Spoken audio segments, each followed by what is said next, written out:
This Bhajagovinda Stotram is one of the most beautiful compositions of Sri Shankaracharya. Let us begin with a prayer. This is from the Shiva Mahimna Stotram, which may be familiar to many of you. The Shiva Mahimna Stotram is a hymn composed by a Gandharva named Pushpadanta in praise of Lord Shiva and his glories. Om Trayi Sankhyam Yoga Pashupatimatam Vaishnavamiti Prabhinne Prasthane Paramidamada Pathyamiti Cha Ruchina Mai Chitrya Drujakutilanana Patajusham Druname Ko Gamyaha Tamasi Payasa Marnava Iva. O Lord, different are the paths laid down in the Vedas, Sankhya, Yoga, and Shaiva and Vaishnava scriptures. Of these, some people take to one and some to another as the best. Devotees follow these diverse paths, straight or crooked, according to their different tendencies. Yet, O Lord, you alone are the ultimate goal of all seekers, as is the ocean the ultimate destination of all rivers. Om Shanti Shanti Shanti. We have been studying the teachings of Astavakra for some time. We shall conclude our study today by studying some of the verses in chapter 9, which deals with Astavakra's instructions on how to practice detachment. When we meet somebody for the first time, we introduce ourselves. We say our name, my name is so-and-so, and then during the course of conversation we give more information about our profession, what work I do, where do I live, and things like that. That is my introduction of who I am to that person. But none of these things that I say about myself describes me. They all are different aspects of my personality which are subject to change. My name, Swami Brahmarupananda, was not always my name. It was given later in life. And I have other names. Even now people call me by different names. And where I live does not define me. I can live in different places. I have lived in different places. I may change my place of living. That's not something constant. That does not define me. What language I speak, what kind of food I eat, what kind of dress I wear, what kind of car I drive. These are all descriptors describing different aspects of my personality. All of these are subject to change. None of this is constant. None of this really says who I really am. These are all various masks. We are wearing masks right now because of COVID. It's all various masks we wear, and behind these masks is our true personality, which Vedanta says is the self, Atman. Aham Brahmasmi Tattvamasi. You have heard about those Mahavakyas in the Upanishads. That's what it truly are. But that is indescribable because this self has no qualities. It is pure consciousness. It cannot be defined, it cannot be described. So these are all various things that we acquire during our lifetime. You are not born with any of these things. All of these things came to me later. And all of these will end and go away sometime or other. They are not permanent features of my personality. And they don't describe who I am. We become attached to all those things. We become attached to the place where we live, to the work we do, to our possessions, to our name and fame. All these attachments are there. They all have to be given up to know who we really are. These masks that we wear, like the various layers of the onion that Swami Atmagyanji described some time ago. Sunday, like these various layers are not the essence.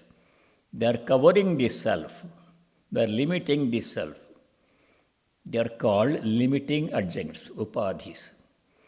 This is not what we are. We have to shed them.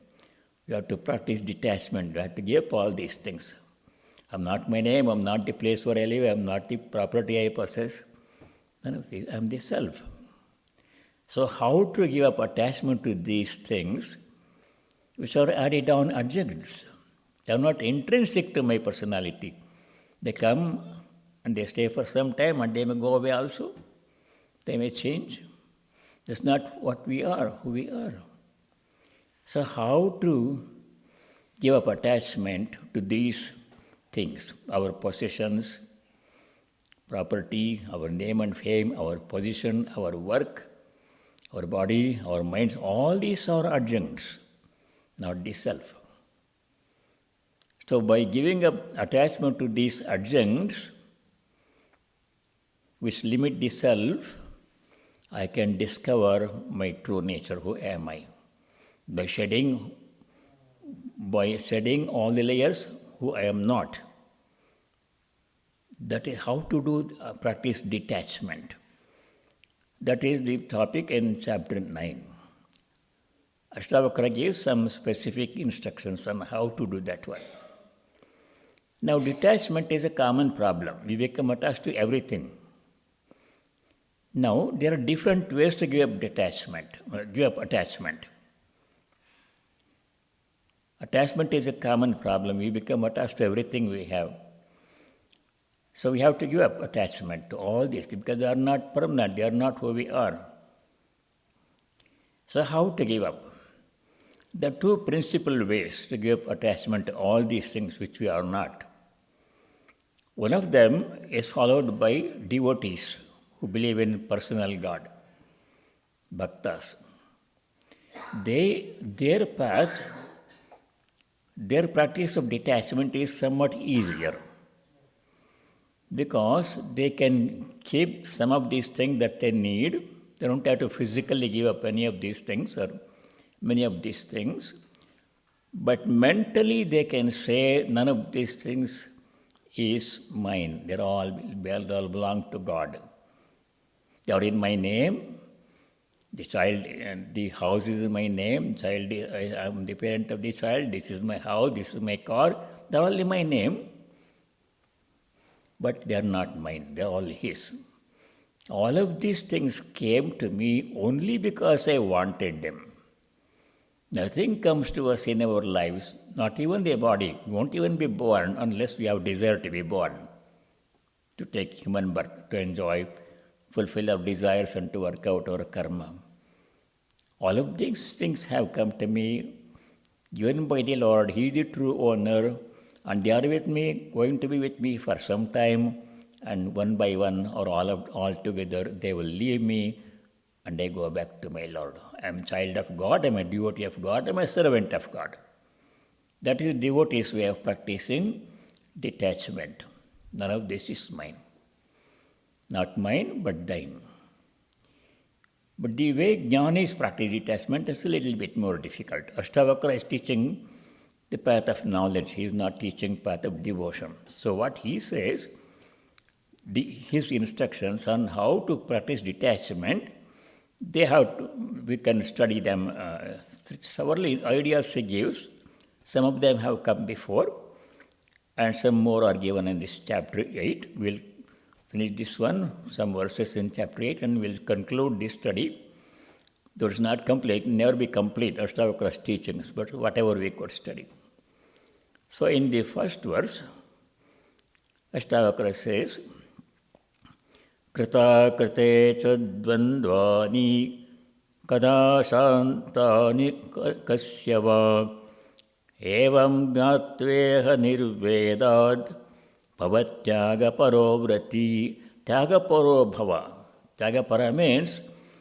Tyaga means renunciation, giving up attachment to all these things which are not truly us.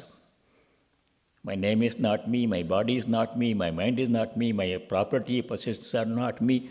They're all things added on. And they go away. Giving up attachment to these things. Tyaga paro. And then one more instruction he gives, avrati bhava. Vrata means certain spiritual discipline that people do. For example, fasting on Ekadashi days, and fasting on Mondays, or chanting some hymns on certain days of the week. These are all various things, all going on a pilgrimage. All these various vratas people do to gain some end, some purpose. They all come under the category of kamya karma. Kamya karma means any action that is done in order to fulfill a desire, a specific desire. That is vrata. Here it says avrati bhava. Don't perform any action, kamya karma, that is solely designed to fulfill your own personal desires. Avrati bhava.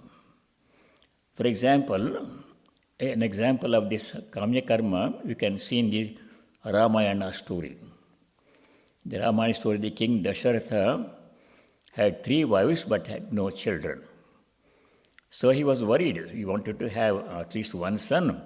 Those days the custom was for the kings to hand over the kingdom to the eldest son, and then repair to the forest with the queen to start Vanaprastha, forest hermitage, life in the forest hermitage. He wanted to do that, but there is no son to whom to entrust the kingdom.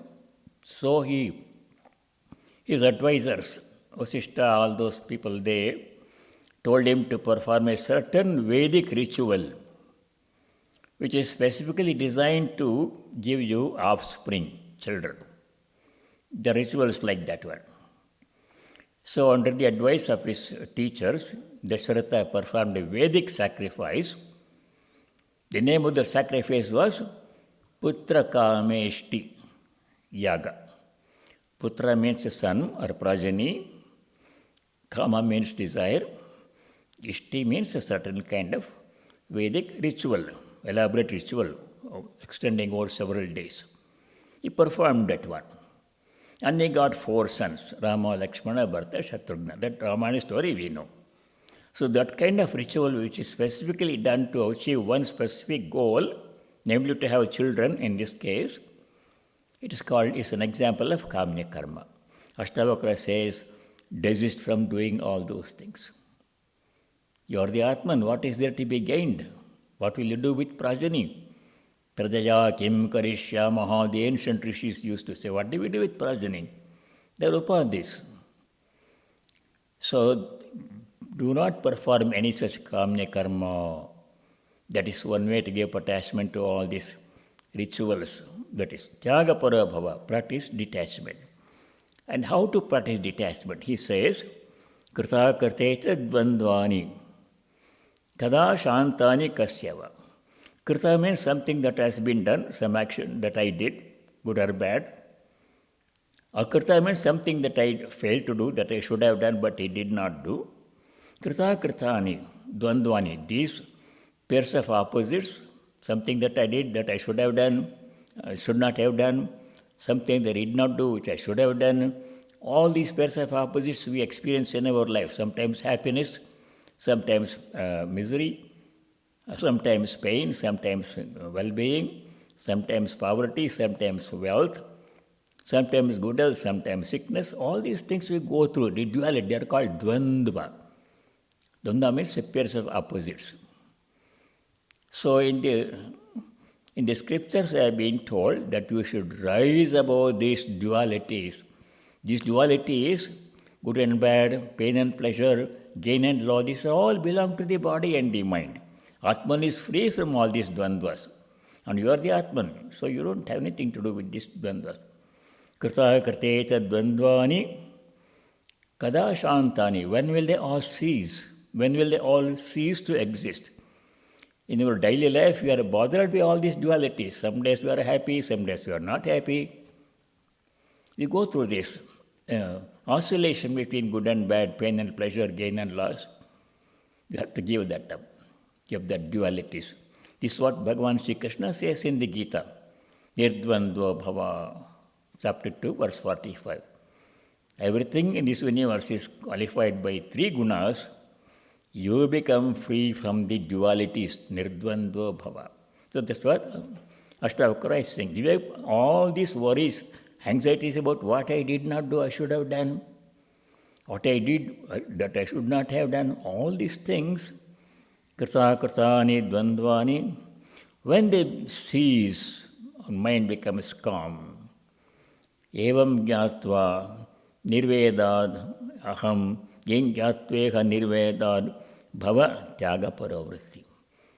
Giving up all this duality, attachment to duality. So happy today, I am unhappy today. He said this, I am happy. She said that, I am unhappy. All these things you have to give up. They are all sources of pain, and they all belong to the body and the mind, none of which I am.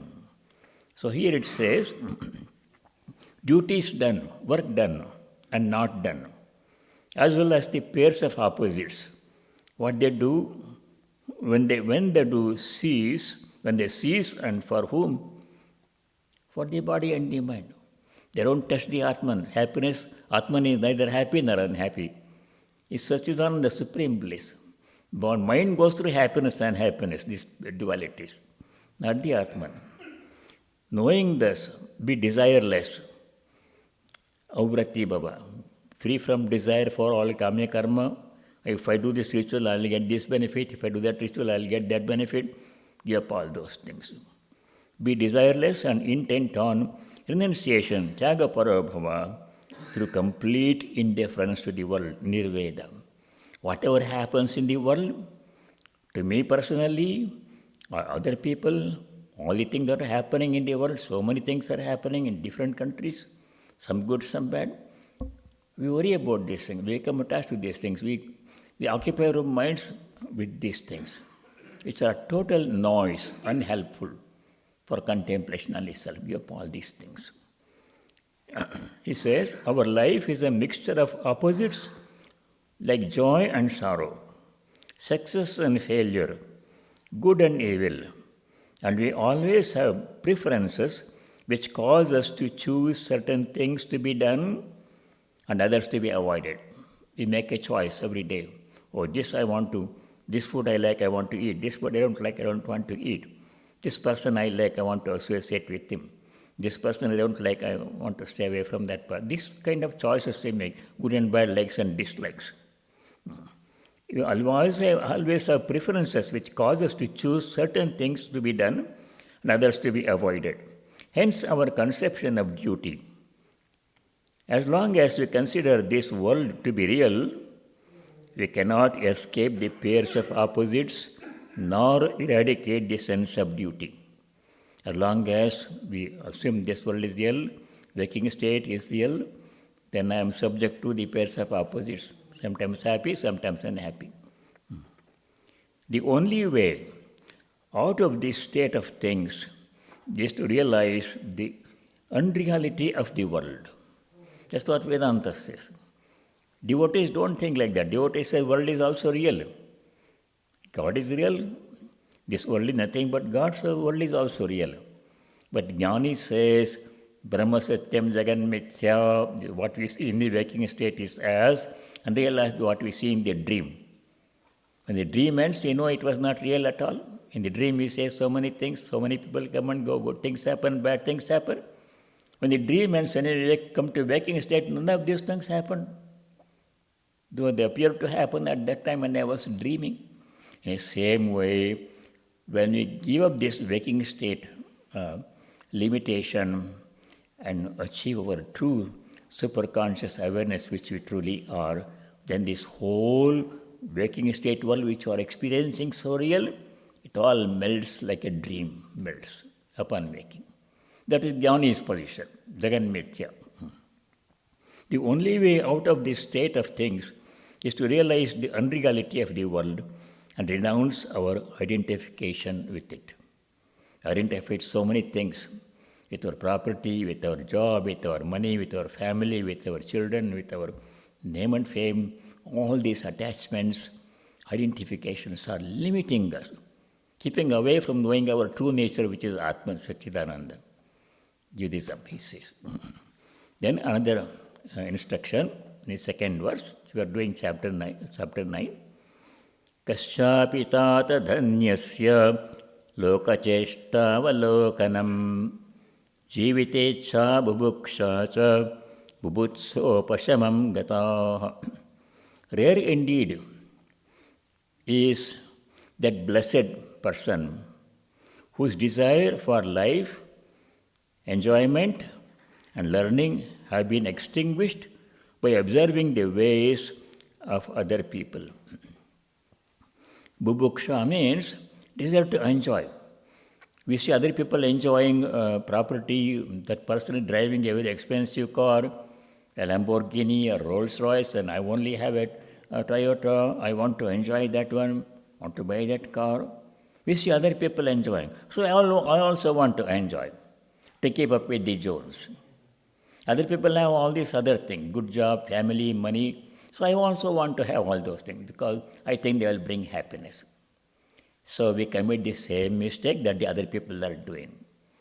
Rare is a person who learns from other people's mistakes. Most people have to do the mistake themselves and then learn from it. It's like children.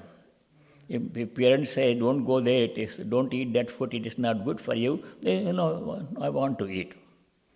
Don't tell me. When a child eats and it has stomachache, then I learn from mistake. Most people are like that. Intelligent people are those rare people who don't have to go through the experience themselves. They learn from observation, by observation. What other people are going through, pain and pleasure, I don't have to go through all those things myself. I can learn from their experience. I don't have to myself go to jail to know that jail life is not good.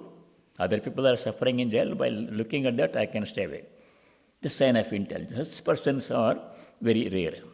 He says, rare indeed, O Janaka, is that blessed person whose desire for life, jivitecha, I want to live, I want to live in a big mansion, I want to have all these servants and cars and 40-story building, helipad, helicopters landing on the roof of my 600 people working in my mansion, all those things I want to have. People with such kind of desires,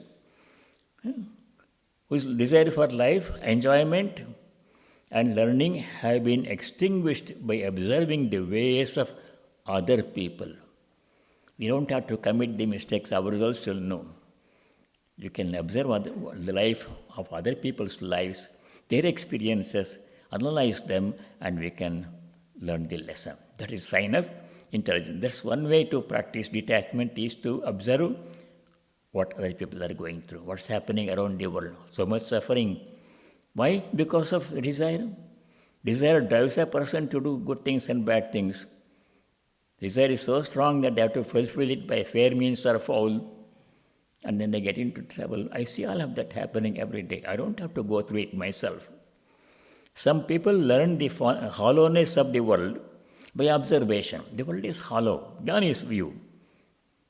Bhaktas say the world is real, everything is God. That's different. We are not going into that now. Some people learn the hollowness of the world by observation. That is to say, by observing the sufferings of others, they realize that the world cannot give eternal happiness. But such people are very rare. And the majority get this lesson only after plunging into the world and experiencing for themselves the ills of sufferings of life. You don't have to do that one. Astavakra says, by observing what's happening in the world and in other people's lives, we can learn all these lessons of detachment, attachment to all these things, property, money, possessions, family, children, grandchildren, body, mind, enjoyment. Attachment is the cause of all suffering. They are going through this. So I can observe this and learn, and I don't have to become attached myself to these things to learn their problem. This is what Bhagavan Sri Krishna says in the Gita. There is nothing in this world, nothing at all in this world that can give lasting happiness, unconditional peace and joy. They give some happiness. People do find happiness in family, property, good position, being president, big mansion, money, everything.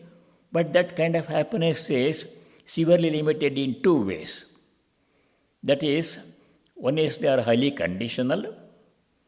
Sometimes they give happiness, sometimes they don't. Same thing that gives us happiness today may give us pain tomorrow. You can clearly see this in relationships. The same person who makes me happy today can make me unhappy tomorrow, and vice versa. Same thing about everything, highly conditional. And second thing is they're all temporary. Nothing is permanent. All associations are temporary. Associations with our property, our possession, our other people in life, friends and family are all temporary. Separation will come sooner or later, and they'll go away. When they go away, they cause only disillusionment and pain. All this is nicely, succinctly explained in one verse, 2 lines in the Gita, chapter 5, sloka 22. Many of you know that one.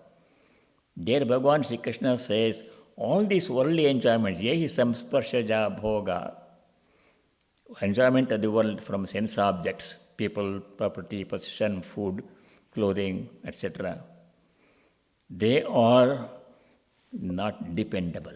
They come and go. Dukkha yovanaya evate, 522 in the Gita. They cause only misery in the end. Adyantavantaha, they have a beginning and an end. None of these things came in your world. They will not be with us when we leave. We can't take any of these things with us. In the meantime, they are with us for some time. During the time they are with us, sometimes they give happiness, sometimes they give unhappiness. Take the body, for example.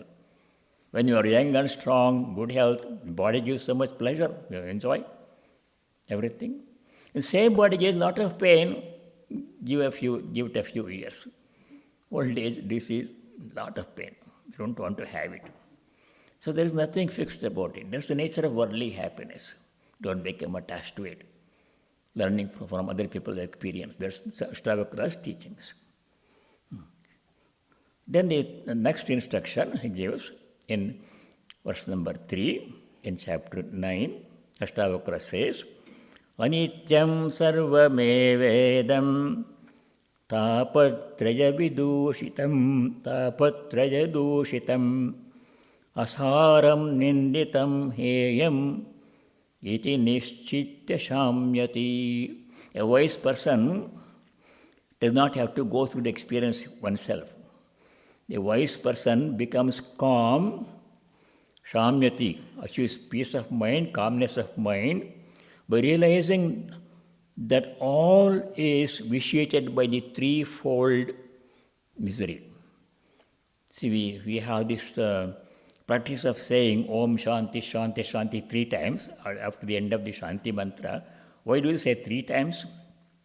Because the ancient rishis discovered that all human problems come from 3 major sources. The problem that I myself create because of my undesirable, improper actions and thoughts and speech. They're caused by myself. Nobody can be blamed for that one. Most of it of this nature. The problem that appear to come from other people, animals and plants, or the bhautika tapa, Tapa means heat or suffering or problem. And third kind of problems are problems that come in human life because of natural calamities. Nobody causes them. Forest fires, floods, too much water or no water, crops fail, volcanic eruption, earthquake, lightning, all these things cause problem. Hurricane, people lose their house and lives. So this is another kind of problem, third kind of problem. Problems caused by myself, adhyatmika tapa. Problems that appear to come from outside, other people, animals and plants, adi bhautika tapa. And problems that happen because of imbalance in nature, adi daivika tapa. These three things afflict everybody, more or less, at one time or other. This all worldly experience is because of these three problems. Tapatre dushitam. All our experience in the world is subject to these three kind of sufferings. Asaram ninditam heyam. Asara means is insubstantial. There's no real substance in this worldly experience. It's hollow. It appears to be so significant and important and significant and everything, enjoyment and everything at some point. The same things, they disappear and start to give problem, pain at other time.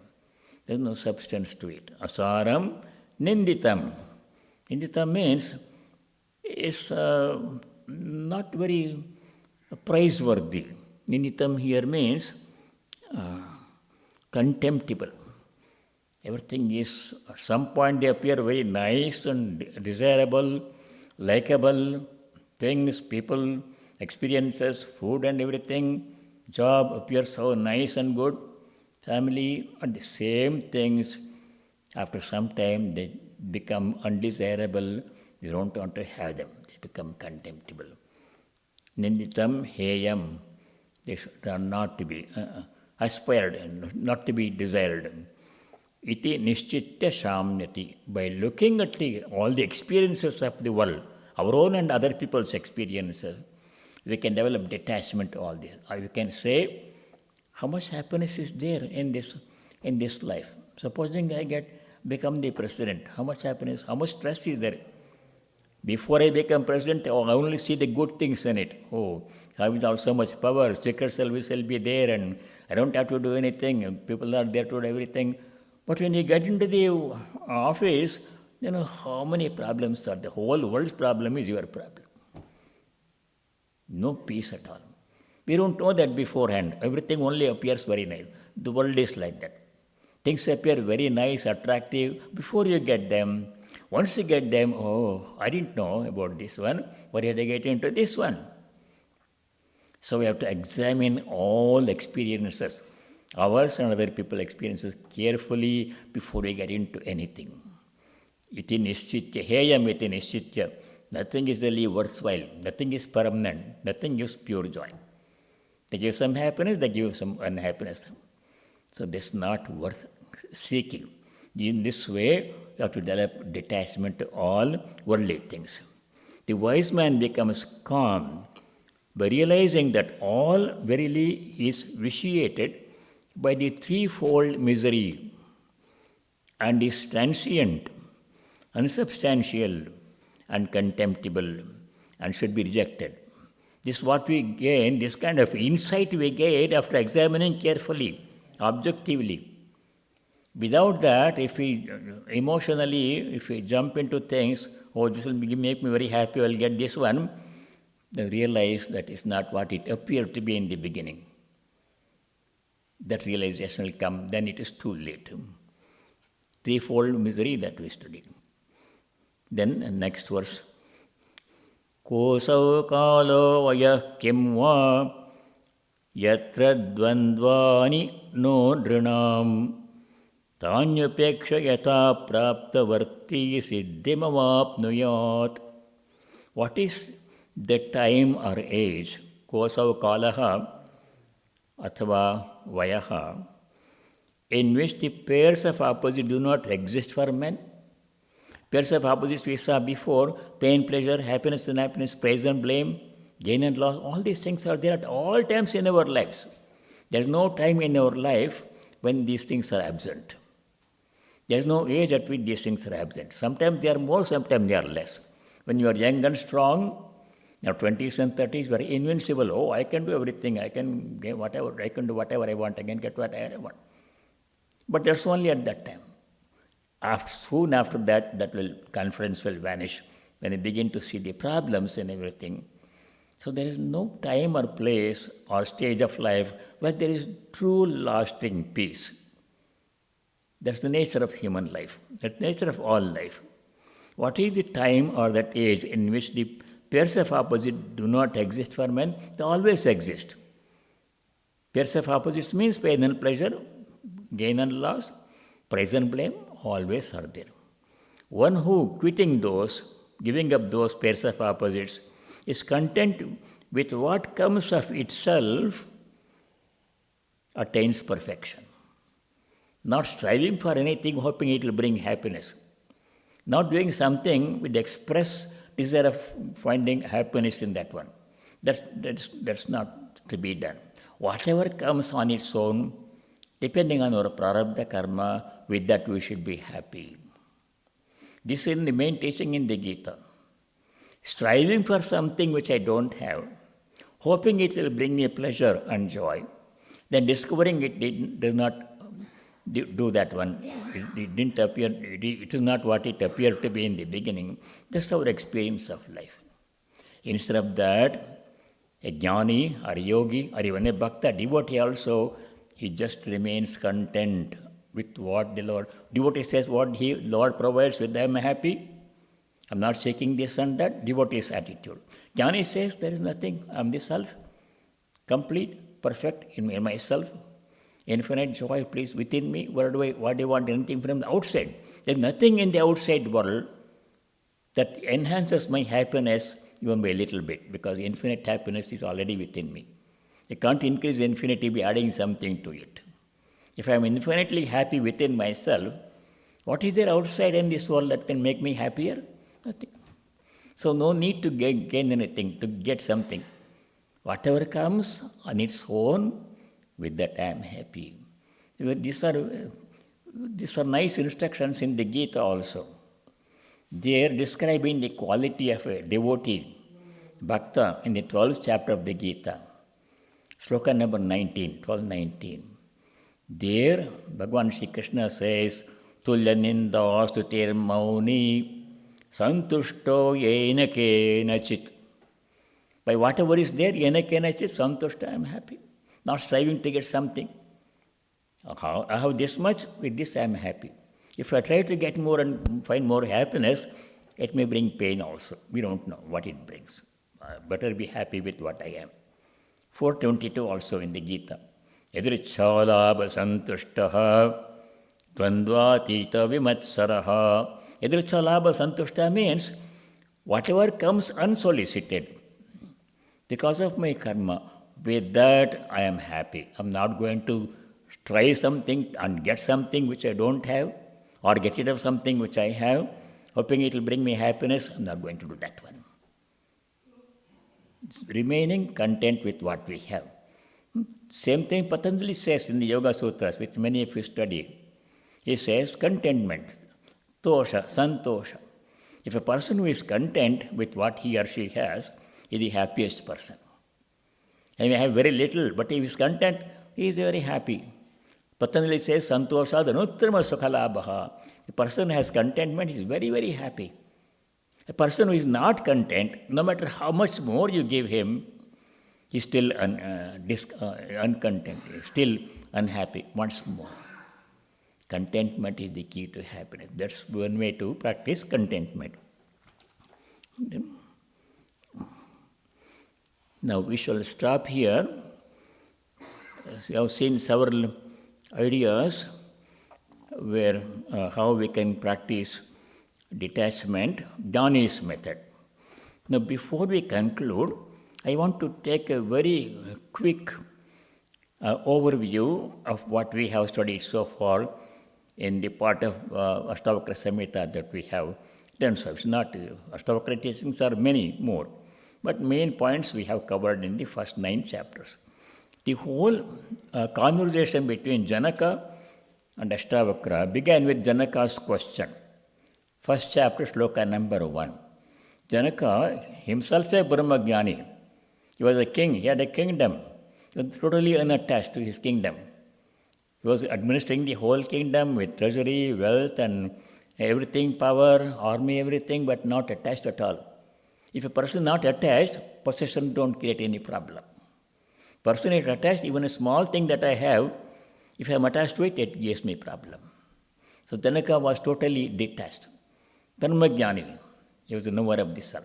So Janaka asked 3 questions of Astavakra. In the first verse, first chapter of Astavakra Samhita. The 3 questions were, Katham jnanam avapnoti, katham muktir bhavishyati, vairagyam cha katham praptam, etad bruhi mama prabho. He was a Brahmagyani himself, but still he asked Astavakra 3 questions. He asked, Katham jnanam avapnoti. How can a person achieve self-knowledge? Jnana means knowledge, yet it is self-knowledge, not worldly knowledge. How can I know my true self? I am Satchidananda. How can I know I am Brahman? Katham jnanam avapnoti. Katham muktir bhavishyati. Mukti means freedom, liberation from all sufferings and limitations. From the cycle of birth and death, liberation. How can a person get liberation or salvation? Vairagyam cha katham praptam. How can a person become totally detached? Vairagya means detachment, renunciation. Attachment means misery, detachment means happiness. How can a person get that one? Then, in response to these 3 questions, in the first verse of the first chapter, Astavakra gives 6 instructions in the second verse. The second verse of this Astavakra Samhita, this book, first chapter, second verse, contains a gist of Astavakra teaching that we can put into practice. Very practical instructions. 6 that we can all do, we have to do every day in our daily life. Astavakra gives that one before he goes into self-knowledge and detachment and everything. So he says, in one verse, second verse, first chapter, Astavakra says to Janaka, Muktimechyasi cetata vishayan vishavatyaja kshamarjavadaya tosha satyam piyushavad bhaja. 6 things he says in 2 lines. Very important verse. He says, Tata, O dear Janaka, Muktimechyasi chet, if you want liberation, that's what Janaka asks, how to get liberation. If you want liberation, O dear Janaka, Astavakra says, one thing you have to do, give up all attachment to sense objects. Vishayan vishavatyaja. Visha means poison. All sense objects or they cause attachment, they give pain and pleasure. That you know from this Bhagavad Gita second chapter, verse 14. We are not going to go into that one now. There he says, our attachment to sense objects, the body itself is a sense object. Attachment to the body, our mind, attachment to everything that we think we possess, relationships, job, money, property, children, grandchildren, all of these things, attachment is the cause of all misery. Therefore he says, give all the sense objects. We can't give up all sense objects. We have to eat food, we have to drink water, we have to breathe air, all sense objects. What he meant is give up attachment to all sense objects. Use them, but only when needed, to the extent needed, for the purpose for which it is needed. Not to gain happiness from that one. Vishayan vishavat, as if it is poison, give up all attachment to sense objects. Second instruction, Kshama, Arjava, Daya, Tosha, Satyam. 5 things, practice, as if they are nectar. Piyusha means nectar, amrita. As if these 5 things are nectar, most desirable thing, which gives you immortality, practice these 5 things. You have one thing, do 5 things. The 5 things that we are required to do, Astavakra says, is Kshama. Kshama means practicing forgiveness or forbearance. You can see in the life of Holy Mother Sharda Devi how much forbearance she had. All kinds of problems were there in her family. Unhelpful relatives, troublesome relatives, sickness all around, poverty, all these things she bore calmly, uncomplainingly. Perfect example of forbearance, titiksha, kshama. Second one thing that we have to do is arjava. Arjava means straightforwardness. We have seen this before in our Gita study. Arjava means a person should have a transparent personality. What we think in our mind, our thoughts, must be reflected in what we say in our speech, and that must be reflected in our action. What I say, that I must, what I think, that I must say, what I say, that I must do. Straightforwardness, dependable, transparent personality. Other than that, otherwise, thinking something, saying something else to please other people, nice words, and doing something entirely different, that is totally unhelpful. One person cannot get anything done. Even the worldly progress is not possible if you are not straightforward in your behavior. Straightforwardness, arjava. The third thing that he wants us to do is daya. Daya means compassion. Compassion towards all beings, animals, especially animals and plants. They are indefensible. Cruelty to animals is very bad. Daya means compassion to all beings, treating them as if I am treating myself. Do unto others as you would have others do unto you. It's the golden rule in all the fields. We should do that one. Arjavam, daya, and then next one is tosha, contentment. We have seen that before. Contentment is the greatest virtue. A person who is content, regardless of how little he has, is very happy. A person who is not content, regardless of how much he has, is still unhappy. Some years ago, I gave a Sunday talk on Leo Tolstoy's one short story. Tolstoy wrote many short stories. One of them was called, the title was, How Much Land a Man Needs. Title of the story. That was in my high school textbook, 70-some years ago. I still remember that one. Everything else I forgot. There the story of a farmer who was not content. No matter how much land he had, he still wanted more land.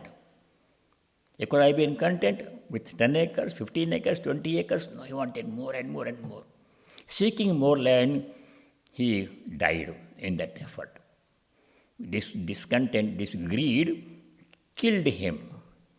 Because he was not content with how much, no matter how much land he got, still he was not content.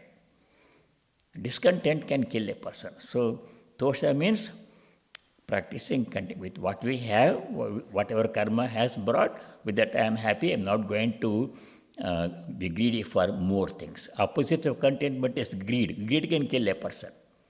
Same thing in this hymn that Shukladi and others chanted in the beginning. It says, Shankara says, Yallabase nija karmopatam vittam tena minodaya chittam. By your own effort, dharmic effort, whatever money you earn, with that be happy. Don't be greedy for more. The contentment. And last instruction that Astavakra gives that we all have to follow is satyam, truthfulness. The importance of truthfulness cannot be overemphasized. We know from teachings of Sri Ramakrishna, truthfulness alone is the austerity, tapasya for Kali Yuga, he said many times.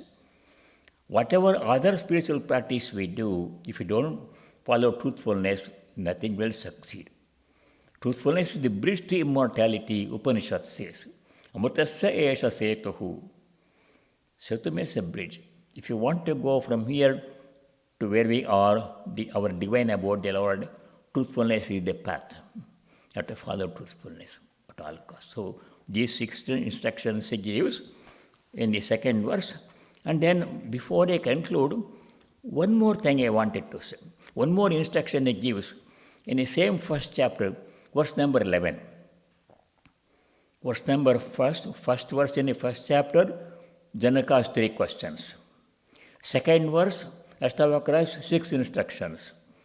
11th verse in the first chapter, there Astavakra says something really very, very significant, true for all time. He says what we now know through modern science, neuroscience advances, that what we think affects our personality. Our thoughts shape our personality. It's known to us for a long time from the ancient scriptures. But it is being discovered now, anew. What we think, that we become. So Astavakra says exactly that one. In chapter 1, verse number 11. There he says, Muktimichasi chetata vishayan mukta abhimani mukto hi buddho buddha abhimanyapi. Mukta abhimani mukto hi. Mukta means a freed person who is free. If you think you are free, you are free. Buddho buddha abhimanyapi. Buddha means a bound person. If I constantly keep on saying, I'm a bound person, I'm a weak person, I'm a wicked person, I'm a wretched person, if you keep on saying that, that's what we become. Sri Ramakrishna said this one. If you keep on thinking negative thoughts, that our personality will become negative. We suffer. We make ourselves what we are. What I am this moment in my life, this person sitting in front of you, whom you are seeing, good or bad, healthy or unhealthy, wise or foolish, whatever I am, is what I have made myself, thought by thought, impression by impression. Nobody else is to be blamed. We make our own personality. This is what Swami Vivekananda also said. Your destiny is on your shoulders, rests on your shoulders. What we think, that we become. This very important instruction that Astavakra gives to Janaka in the 11th verse of the first chapter. There it says, Mukta bhimani mukto hi buddho buddha pimanyapi. Person who says he is always bound, he is bound, he will become bound, remains bound. Kim madanti satyayam yagati samatir bhavet. Yamati sagatir bhavet. Very important instruction. Yamati sagati. Gati means our destination, goal, where we go. Mati means our thinking. As I think, so is my destination. If I think about God all the time, I go to God. If I think about worldly desires and everything, I remain in the world. It's in my hands. So, yamati sagatir bhavet. Very important to remember. As I think, so I become. What I want to become, that I must think. If you want to reach God, think about God all the time. Repeat God's name, chant His glory, names and glories, do all work as worship offering. All those things we know. That is another instruction that Astavakra gives. In this way, there are many more instructions Astavakra gives. Very nice, but this all we could study for the time being, and we will conclude our study. And I shall now say the closing prayer. Om Sarve Bhavantu Sukhinah, Sarve Santu Niramayah, Sarve Bhadrani Pashyantu, Ma Kaschid Dukkha Bhag Bhavet. Om Shanti Shanti Shanti. Om, may all be happy, may all be free from all kinds of difficulties and suffering. May all realize and practice what is noble, dharmic and virtuous. May no one be subject to misery. Om peace. May there be peace and joy in our hearts. Adhyatmika Shanti. May there be peace and harmony amongst all beings. No ill will, no hatred, no animosity. Adi Bhautika Shanti. And may there be peace everywhere in nature. Adi Daivika Shanti. Harihi Om Tat Sat. Sarvam Sri Ramakrishna Arpanamastu. Thank you all. And next week we have Swamiji's birthday worship, Sunday 11 o'clock. All of you are invited to come, or you can watch from home. Prakyat, are you going to sing?